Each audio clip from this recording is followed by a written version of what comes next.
ہیں، ہم تو محروم ہیں۔ ان کا ہجر محرومی نہیں ہوتا، ان کا ہجر لذت وصال کی طلب بڑھانے کے لیے ہوتا ہے، تاکہ اور تڑپیں اور تڑپیں اور تڑپیں، اور جب تڑپ انتہا پر پہنچے یکایک پردہ اٹھے تو لذت وصال صبا ہو جائے۔ یہ تو وہ لوگ ہیں، اب ان کی بارگاہ میں بیٹھ کر یار کی بات کرتے شرم آتی، کس ہجر کی بات کریں، کس وصال کی بات کریں۔ اللہ رب دوستو، اللہ کے سب نبی عاشق ہوئے، سب ولی عاشق ہوئے، اور عشق بنا کسی کا کام نہ سمرا۔ ایمان یاد رکھ لیں، ایمان جب اپنے کمال پر پہنچتا ہے تو عشق میں بدل جاتا ہے۔ میں یہ بتا دوں، اتنا تو بتا دوں کہ عشق بنتا کیسے ہے، عشق ہوتا کیا۔ کچھ لوگ کہتے ہیں یہ بس یوں ہی شاعری کی باتیں ہیں، یوں ہی، عشق کا قرآن سے کوئی تعلق نہیں اور انبیاء کی تعلیمات سے کوئی تعلق نہیں، یہ صوفیاء اور شعراء نے بات گڑھ رکھی ہے۔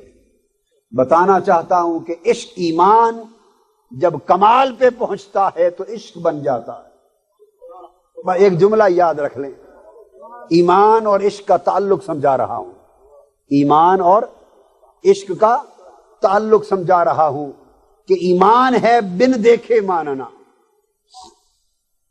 جب تک ایمان ایمان رہتا ہے، ماننا بن دیکھے رہتا ہے۔ ایمان ہے بن دیکھے ماننا، ایمان بن دیکھے ماننا۔ جب ایمان جمع ہوتا جاتا ہے، پلتا ہے، پھلتا ہے، پھولتا ہے، بڑھتا ہے، تو جوان ہوتا ہوتا ہوتا ایمان جب کامل ہوتا ہے اور اپنے منتہائے شباب پر پہنچتا ہے اور اپنے نقطۂ کمال پر پہنچتا ہے، تو ایمان جب اپنے کمال کی آخری حد کو چھوتا ہے تو عشق بن جاتا ہے۔ ایمان کمال کی آخری حد کو چھوتا ہے تو عشق بن جاتا ہے۔ سو ایمان جب تک بن دیکھے رہتا ہے، ایمان رہتا ہے۔ یاد رکھ لے، ماننا، ماننا جب تک، بولیے، ماننا جب تک بن دیکھے رہتا ہے، ماننا جب تک بن دیکھے رہتا ہے ایمان کہلاتا ہے، اور جب ماننا سے ہو جاتا ہے تو عشق بن جاتا ہے۔ جب تک پردہ رہتا ہے ماننے کو ایمان کہتے ہیں، جب پردہ اٹھا دیا جاتا ہے اور جلوہ یار آنکھوں کے سامنے ہوتا ہے، ہوش چلا جاتا ہے، ایمان عشق میں بدل جاتا ہے، ایمان عشق میں بدل جاتا ہے۔ تو ایمان اور عشق دو مختلف چیزیں نہیں، ایمان اور عشق دو مختلف چیزیں نہیں ہیں۔ فرق صرف اتنا ہے کہ ایمان سیڑھی ہے، عشق چھت ہے۔ ایمان ابتدا ہے، عشق انتہا ہے۔ ایمان آغاز ہے، عشق انجام ہے۔ ایمان سے سفر شروع ہوتا ہے، عشق پر سفر ختم ہوتا ہے۔ ایمان پردے میں رہتا ہے، عشق پردہ اٹھا دیتا ہے۔ اقبال نے کہا، بو علی اندر غبارے ناکگم، دست رومی پردے محمل گرفت۔ وہ بو علی جو پوری دنیا کو ایمان کا فلسفہ سمجھاتا رہا، ایمان کی حکمت سمجھاتا رہا، ایمان کا معنی سمجھاتا رہا، ایمان کی دلیلیں دیتا رہا، جب یار سے ملنے کا وقت آیا تو بو علی عقل کی طاقت لے کر دوڑا، دلیل کی سواری پر دوڑا، اور محبوب اونٹنی پر بیٹھا، کجاوے پر بیٹھا جا رہا تھا۔ عقل دوڑی، دلیل دوڑی، علم دوڑا، بو علی دوڑا کہ محبوب کا مکھڑا تک لوں۔ جب کجاوے تک پہنچا تو آواز آئی، بو علی تو ابھی عقل کی وادی میں ہے، تو ابھی علم کی سواری پر ہے، تو ابھی دلیل کی سواری پر ہے۔ دلیل اور علم والے محبوب کی اونٹنی کی گرد پاتے ہیں، مکھڑا نہیں پاتے۔ ادھر سے رومی دوڑا، عاشق رومی، اس نے بھی ہاتھ بڑھایا۔ کجاوے سے آواز آئی، رومی تو دلیل کی سواری چھوڑ کر عشق کی سواری پر آ گیا ہے، تو عقل کی وادی سے گزر کر عشق کی منزل پر آ گیا ہے۔ بو علی تو اونٹنی کی گرد میں گم رہے، رومی پردہ اٹھا محبوب کا مکھڑا۔ عقل پردے میں رہ گئی، عقل حجاب میں رہ گئی، عشق سے حجاب اٹھا دیا گیا، عشق سے حجاب اٹھا دیا گیا، کیونکہ عشق طالب ہی حجاب کے اٹھنے کا، طالب ہی حجاب کے۔ یہ الگ بات کہ کسی پر حجاب اٹھے اور وہ بے ہوش ہو جائے، اور کسی پر حجاب اٹھے اور وہ سوتا رہے۔ حضرت موسیٰ علیہ السلام طور پر جاتے، بلایا رب نے خود تھا، بلایا رب نے خود تھا، فرمایا تھا موسیٰ طور پر آ، 30 راتیں گزاری، 10 راتیں اور بڑھا دی، جب 40 راتیں چلا کر لیا، چلا 40 راتیں گزار لی تو عرض کیا رب ارنی، مولا تیرے حسن کے بڑے قصے سنے ہیں، تیری حسن کی بڑی باتیں سنی ہیں، تیرے حسن اور تیرے جمال اور تیرے جلووں کا بڑا تذکرہ سنا ہے، ابراہیم سے بھی سنا ہے، آدم سے بھی سنا ہے، نوح سے بھی سنا ہے، ابراہیم سے بھی سنا ہے، اسماعیل سے بھی سنا ہے۔ ابراہیم بتا رہا ہے وہ ایسا آتی ہے جس کے لیے میں آگ میں کود گیا تھا،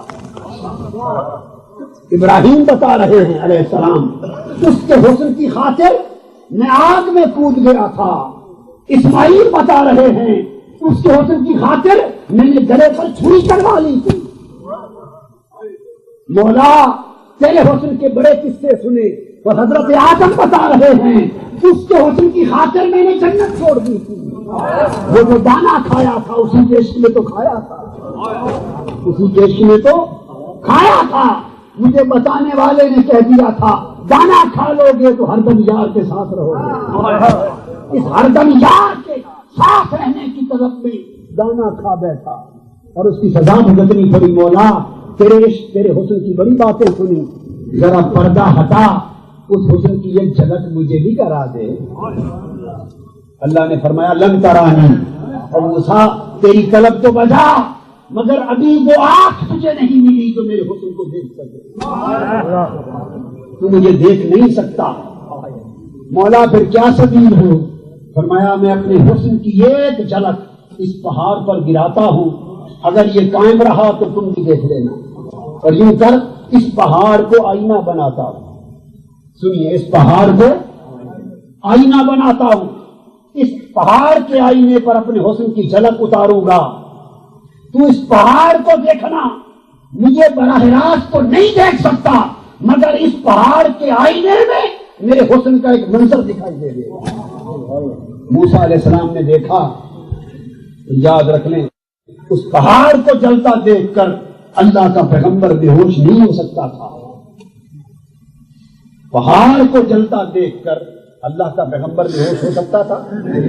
کیوں کہ پیغمبر پہاڑ سے زیادہ طاقتور تھا، پیغمبر کا اپنا دل پہاڑ سے طور سے زیادہ مضبوط تھا، اس کے دل پر تو وحی اترتی تھی، پہاڑ کے جلنے سے پیغمبر خدا کا کیسے بے ہوش ہو؟ پہاڑ کو دیکھا، موسیٰ علیہ السلام بے ہوش ہو گئے۔ آج تک مولوی یہی بتاتے آ رہے ہیں پہاڑ کو جلتا دیکھا بے ہوش ہو گئے، مولوی کو کیا خبر کسے دیکھا؟ مولوی تجھے کیا خبر کسے دیکھا؟ کیا پہاڑ کو جلتا دیکھ کر خدا کا پیغمبر بے ہوش ہوگا؟ نہیں، وہ نہیں ہو سکتا۔ پھر کیوں بے ہوش ہوئے؟ نام پہاڑ کا تھا، جلوہ یار کا تھا، نام پہاڑ کا تھا، نام پہاڑ کا تھا، جلوہ یار کا تھا، مگر سیدھا نہیں دیکھ سکتے تھے، پہاڑ کو آئینہ بنا دیا۔ اس آئینہ پہاڑ میں یار کا جلوہ جو آیا، اس جھلک نے حضرت موسیٰ کو بے ہوش کر دیا۔ تو اللہ پاک سے موسیٰ علیہ السلام نے پوچھا باری تعالیٰ میں تو پہاڑ کے آئینے میں تیرے حسن کی ایک جھلک دیکھی بے ہوش ہو گیا، تو کوئی ایسا بھی ہوگا جو تیرے حسن کو براہ راست دیکھ لے؟ فرمایا ہاں موسیٰ انتظار کر، وہ وقت آ رہا ہے جب ما زاغ البصر وما طغی کے ساتھ، اس شان کے ساتھ وہ عاشق کامل کعبہ قوسین او ادنا کی کرسی پر بیٹھ کر میرے حسن مطلق کا بے نقاب جلوہ کرے گا۔ تو مولا مجھے اس کی لذت کیسے ملے گی؟ میں نے سوال آج کیا ہے۔ فرمایا دینی 5 نمازیں ہیں، جان بوجھ کر 50 دوں گا۔ چھٹے آسمان پہ کھڑا ہو جانا، وہ مجھے تک تک کر، میرے جلوہ حسن کو اپنی آنکھوں میں سمو سمو کر، اور میرے انوار حسن کو، انوار لازوال کو اپنے آئینہ ہستی میں ڈال کر، اور میری ذات کا مظہر بن کر وہ پلٹ کر آئے گا کہ چہرے پر نگاہ ڈالنا، اور اس کے چہرے پر تجھے میرا حسن دکھائی دیتا جائے گا۔ تو حضور علیہ السلام آئے، موسیٰ علیہ السلام نے امت کی بات کر کے واپس بھیجا۔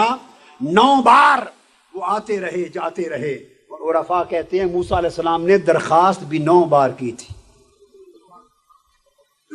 تو میں عرض یہ کر رہا تھا کہ یہ وصال کی کیفیتیں ہیں۔ یہ کیفیتیں کیا ہیں؟ بولیے، وصال کی ہیں۔ کبھی کیفیت ہجر کی ہوتی تو انبیاء سب عاشق گزرے۔ حضرت ابراہیم علیہ السلام کا زمانہ ہے۔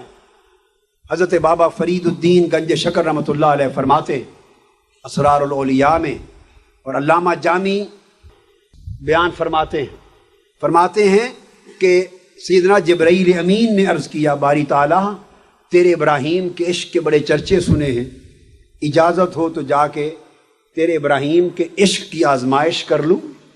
فرمایا ہاں جا کر لے۔ جبرائیل امین انسانی صورت میں آ گئے۔ 1000 بکریوں کا ریوڑ تھا سیدنا ابراہیم علیہ السلام کا اس وقت۔ آپ خانہ کعبہ میں کھڑے تھے، باہر آ کر سیدنا جبرائیل امین نے انسانی صورت میں بڑی سریلی آواز کے ساتھ یہ ترانہ عشق گایا، کہا اللہ اکبر، عشق کا ترانہ گایا۔ یہ عاشقوں کا ترانہ ہے۔ حضرت ابراہیم علیہ السلام نے آواز سنی، تڑپتے ہوئے باہر آ گئے، فرمانے لگے میرے محبوب کا نام کس نے لیا ہے؟ وہ بولے میں نے لیا ہے۔ فرمایا ایک بار پھر سنا دو۔ ہم صبح و شام سنتے پھرتے، ہمیں کیا خبر کہ یار کے نام میں کیا رکھا ہے، یار کے نام میں کیا رکھا ہے۔ اور جنہیں خبر ہے وہ پھر فرید ہو جاتے ہیں، جنہیں خبر ہو جاتی ہے وہ فرید یعنی یکتا ہو جاتے ہیں، یکتا ہو جاتے ہیں، پھر ان جیسا کوئی نہیں رہتا زمانے میں۔ فرمایا ایک بار پھر سنا دو مجھے یار کا نام۔ وہ کہنے لگے پہلے تو میں نے اپنی مرضی سے لیا تھا حضرت ابراہیم، اب اگر آپ کے کہنے سے لوں تو سودا کر لو نا، کیا دو گے؟ فرمایا 1000 بکریوں کا ریوڑ آدھا لے جانا، ایک بار اللہ کا نام سنا دو، آدھا ریوڑ 500 بکریاں لے جانا۔ جبرائیل امین نے آواز دی اللہ اکبر، وہ ترانہ عشق بلند کیا، یار کا نام جپا۔ سیدنا ابراہیم علیہ السلام نے ایک نعرہ مستانہ لگایا، بے ہوش ہو کر گر پڑے۔ ہوش آیا، آدھی بکریاں دے گی، وہ چلنے لگے، پھر پکڑ لیا۔ فرمایا جاتے جاتے ایک بار اور سناتے جا۔ پوچھا ابراہیم اب کیا دو گے؟ فرمایا آدھی جو رہ گئی ہیں یہ ساری لے جانا، یار کا نام ایک بار سناتے جا۔ انہوں نے پھر اللہ اکبر کہا، پھر تڑپ کے گرے، بے ہوش ہو گئے۔ ہوش آیا، سارا ریوڑ دے چکے تھے۔ جب جانے لگے تو پھر پکڑ لیا، فرمایا ایک بار اور سناتا جا۔ پوچھا ریوڑ تو سارا دے چکے ہو ابراہیم علیہ السلام، اب جو نام لوں آپ کے یار کا اب کیا دو گے؟ فرمانے لگے ان کو چرانے کے لیے چرواہا بھی تو چاہیے نا۔ نعرہ تکبیر، اللہ اکبر، یا رسول اللہ۔ یہ ریوڑ ہے، ریوڑ بکریاں دا، انہاں نوں چراون واسطے کیا آکھ دن؟ آجڑی بھی تو چاہیے نا، آجڑی۔ 2 پھیری یار دا نام لے آئی، یہ بکریاں لے جا، تریجی پھیری سنا چا مینوں آجڑی بناتے لے جاویں۔ تو صبح و شام یار دا نام جپدا ودا رہویں، مینوں سناویں تے میں سنتے تیری بکریاں ودا چلے سا۔ ہائے ہائے ہائے، عاشقوں سے پوچھو یار کے نام کی لذت کیا ہے، ہمیں کیا خبر۔ رموز سر دل بے دل جدانت۔ اس لیے میں شرمسار سا رو رہا تھا کہ عاشق کی بارگاہ میں عشق پر بات کروں، خدا کی قسم شرم آ رہی۔ بینا کی بارگاہ میں نابینا بینائی کی بات کرے، عاشق کی بارگاہ میں ایک شخص جسے عشق کی وادی کی خبر نہیں عشق کی بات کرے۔ تو میں عشق کے خطاب کے لیے نہیں آیا، اسی بات کے بہانے عشق کی خیرات کے لیے آیا ہوں، عشق کی خیرات کے لیے آیا ہوں۔ پھر عاشقوں کا سلسلہ چلتا رہا، حضرت ایوب آ گئے، عشق کے امتحان بڑے کڑے ہوتے، بیمار کر دیا عشق کے امتحان میں، جسم اقدس میں کیڑے ڈال دیے، مگر عشق الہی کا عالم یہ تھا کہ جو جو کیڑا ڈستا زخم سے ٹیس اٹھتی، عشق مزہ دیتا۔ عشق نہ ہو بیماری عذاب ہے، عشق ہو تو بیماری ثواب ہے۔ کیڑا ڈستا مزہ سوا ہو جاتا، کیڑا نیچے گرتا، اٹھا کے حضرت ایوب علیہ السلام پھر زخم میں رکھ لیتے، سر سے پاؤں تک جس میں پاک زخمی ہو گیا تھا۔ کیڑوں سے محبت کرتے تھے کہ کیڑے کے ڈنگ مارنے سے جو ٹیس اٹھتی تھی یار سے لو لگ جاتی تھی۔ روح زبان حال سے کہتی تھی کیڑے خوب ڈس، جسم کا انگ انگ ڈس، جسم زخمی کر کوئی جگہ نہ چھوڑ، کاگا مورا سب تن کھائیو، چون چون کھائیو ماس، پر دو نین نہ مورے کھائیو، مجھے پیا ملن کی آس۔ یہ آنکھیں سلامت رہیں تاکہ یار کو تکتا رہوں، رہ گیا جسم اسے ڈس کے کھا لے، ڈس کے کھا لے۔ 18 سال اس تکلیف میں گزر گئے، پھر صحت یاب ہو گئے۔ کسی نے پوچھا حضرت ایوب علیہ السلام آپ نے 18 سال بیماری دیکھی، دن کاٹے، اب صحت یاب ہو گئے، بتائیے کیا فرق پایا بیماری اور صحت مندی میں؟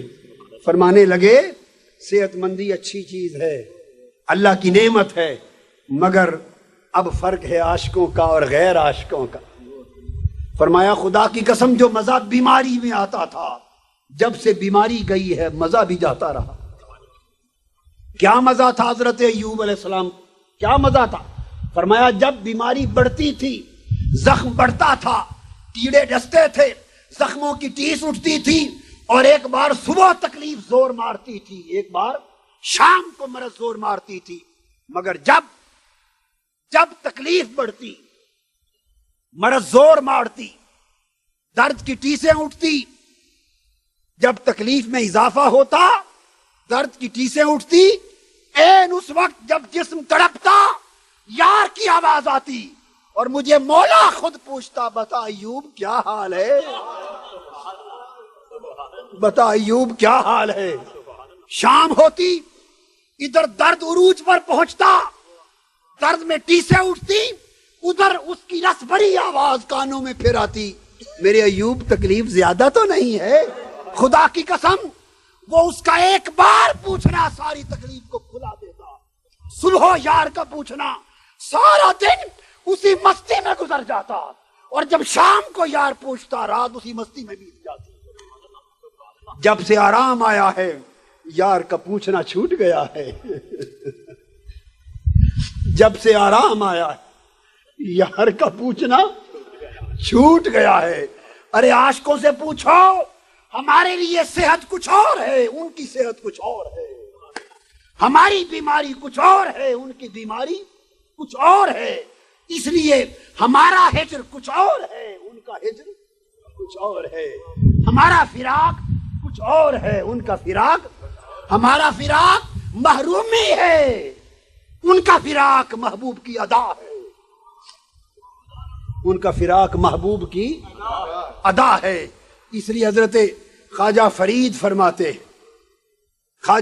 فرماتے اس فراق کی، پہلے وصال کی بات سنا چکا، آپ کو سنا دی نا، وصال کی ملاقات کی بات سنا دیا کہ جب موسم ملاقات کا آ گیا، اب فراق کی بات کرتے ہیں عاشق لوگ۔ حضرت خواجہ فرید فرماتے ہیں سامل پنل